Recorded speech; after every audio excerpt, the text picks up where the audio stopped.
So I try to stretch every day just to maintain my flexibility, but I also like to work on improving my flexibility. So that is why I today want to share with you 3 stretches that I feel actually improve my flexibility when I do them. So I'm hoping this inspires you to maybe try any of these stretches, and now let's get into the first stretch. So the first stretch I wanted to talk about is the splits, which is a pretty hard stretch to accomplish. And the important thing here is that you don't need to be able to do a full deep split to actually incorporate this into your routine. In fact, I think the best way to learn the splits is to try to practice going as deep as you can into them every day.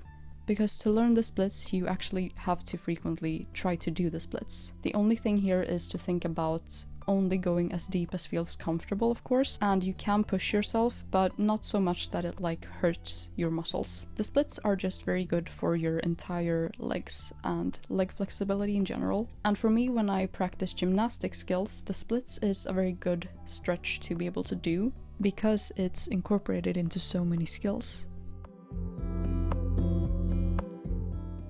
The next stretch I wanted to talk about is the 3-legged dog, which is also a stretch that I do basically every day. And the same as with the splits, you don't need to be as flexible as you think to do this stretch. You just have to keep your leg as high as you're able to and to stretch your back in the downward dog as much as you're able to. This one is maybe even my favorite of all the 3 stretches because it really does stretch your entire body. It's a type of downward dog, so it stretches your shoulders and your back.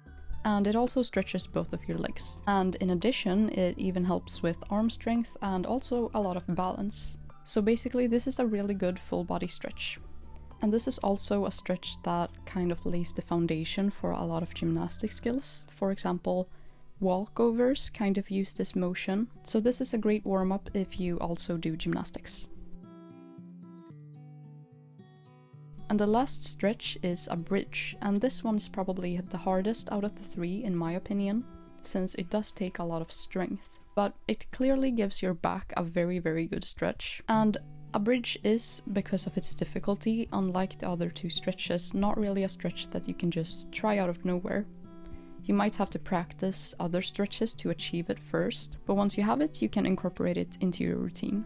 And for the bridge, I do have a tutorial on my channel, so maybe consider watching that if you don't have your bridge yet. But as I said, the bridge is really good for your back, of course, but also for the entire body because it does make you have to use your strength to really stay up in the stretch. So it's also good for both your arms and your legs.